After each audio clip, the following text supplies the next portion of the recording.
bahan bakunya sama tapi produk jadinya banyak. Kalau yang ini bahan bakunya banyak tapi jadinya cuma satu. Berkebalikan antara yang produk selektif sama yang produk paralel. Kalau yang ini standar kok. Contohnya biasanya ini makanan. Kayak kalau mau bikin roti, adonan dicampur, dibentuk, dikasih ragi di oven pengemasan. Nggak ada yang namanya adonan disendiri-sendiriin, nggak ada. Kalau diproses kayak itu agak bantu gitu. Ya, ini 3 aliran produk. Sampai sini ada yang dibingungkan atau ada yang ingin ditanyakan? Ini masih gampang sekali kan?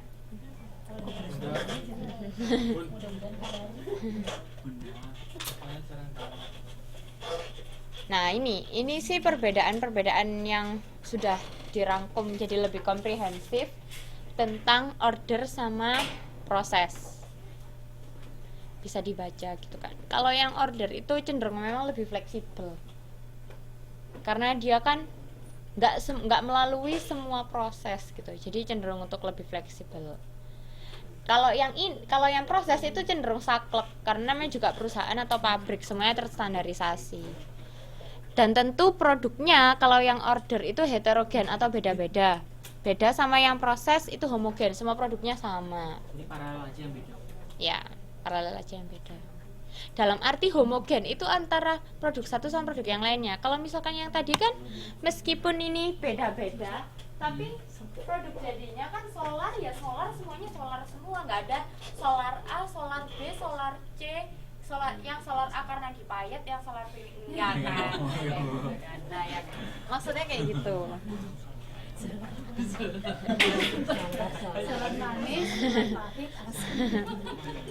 Nah, sekarang tentang unit ekuivalen yang tadi sudah saya bilang. Setiap departemen umumnya memiliki produk dalam proses pada akhir periode. Jadi kadang itu kayak gini kan.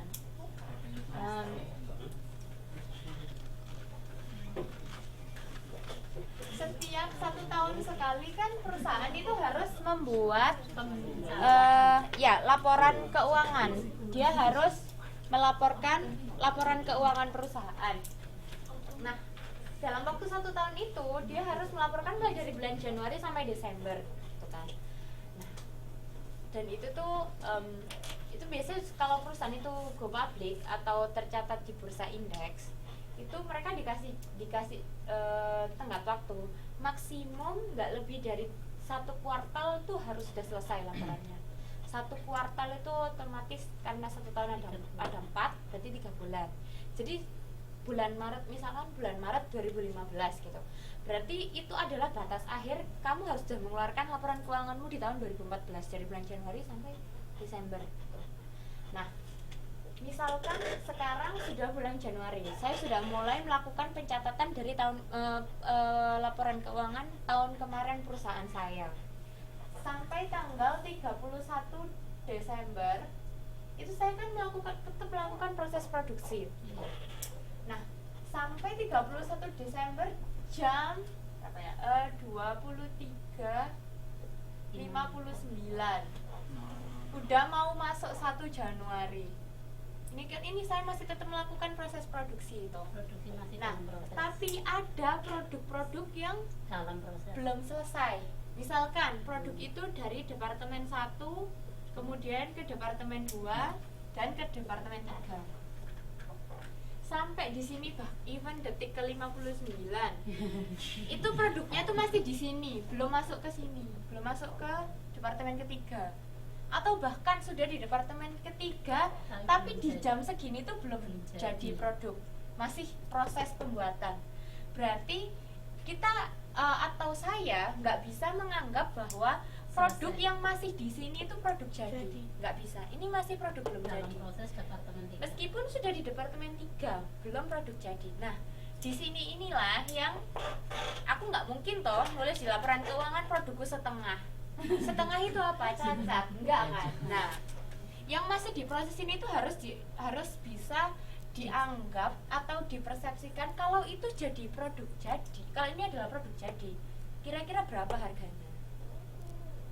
Itu yang dimaksud dengan unit ekuivalen. Misalkan di sini itu ada 3 proses. Nah, saya ada di fase sini 2/3-nya. Saya ada di fase 2/3-nya. Nah, yang saya olah di sini adalah 300 produk. Ini hanya perhitungan gampangannya gitu. Berarti kan kira-kira ini kan sebesar 200. Nah, kalau saya ibaratkan jadi produk jadi, itu bukan 300 produk jadi, tapi hanya 200 produk jadi karena hanya 2/3 proses. Tuh. Ini yang dimaksud dengan unit ekuivalen. Jadi kita harus menyesuaikan. Ekuivalen itu kan setara atau artinya. Kita harus menyetarakan. Ketika sampai jam segini itu masih belum jadi produk jadi, produk yang belum jadimu itu loh kalau dihargai jadi produk jadi itu seberapa, intinya kayak gitu. Itu yang dimaksud dengan unit ekuivalen. Nah, produk dalam proses ini, di bawahnya quote yang atasnya itu, produk dalam proses ini tidak dapat diabaikan dalam perhitungan cost unit karena setiap unitnya telah menikmati bahan baku, tenaga kerja, dan overhead pabrik. Ini kan sudah menggunakan 3 elemen itu toh, nggak bisa ini hanya neglected aja, nggak bisa, tapi tetap harus dihitung. Nah, itulah gunanya unit ekuivalen. Jadi unit ekuivalen itu gampangnya bisa disebut sebagai unit selesai yang dapat diproduksi dalam satu periode berdasarkan sumber daya yang dicurahkan dalam periode tersebut untuk ini ribet sih, pokoknya intinya kayak gini lah. Ini bahasa kerennya gitulah intinya gitu ya. Unit ekuivalen berkaitan dengan pertanyaan jika terdapat sejumlah X unit produk selesai dan X unit dalam proses akhir, maka seluruh unit tersebut setara dengan berapa unit produk selesai gitu. Jadi ada yang selesai dan ada yang nggak selesai. Kalau di yang selesai seberapa? Itu yang belum selesai. Iya, yang belum selesai itu dihitung. Yang masih dalam proses. Yang masih dalam proses itu harus diekuivalenkan, harus disetarakan. Nah, kira-kira seberapa? Gitu. Tuh.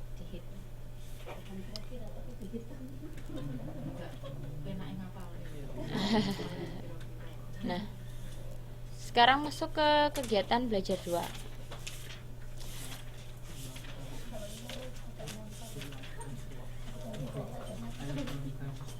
Ini cuma sistematika dasar. Jadi pertama kita itu harus membuat laporan produksi dulu. Laporan produksi dibuat supervisor departemen. Jadi tiap-tiap departemen itu harus mengeluarkan laporan produksi yang menyatakan bahwa departemen 1 telah memproduksi produk dalam proses sebesar sekian gitu. Kemudian masuk ke setelah tiap-tiap departemen itu membuat, tiap-tiap departemen itu melaporkan laporan kita harus buat laporan cost produksi. Kalau tadi laporan produksi bahwa yang intinya menyatakan bahwa departemen ini telah melakukan proses produksi, itulah gunanya laporan produksi. Tapi kalau laporan cost produksi itu pelaporan perusahaan bahwa perusahaan telah melakukan atau telah memproduksi produk jadi sebesar sekian. Kalau tadi kan tiap-tiap departemen. Kalau yang laporan cost produksi itu tingkat yang lebih tinggi lagi, dibuat oleh akuntan. Tuh.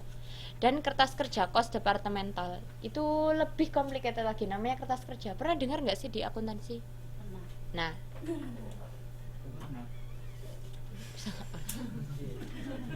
aduh, ya udah.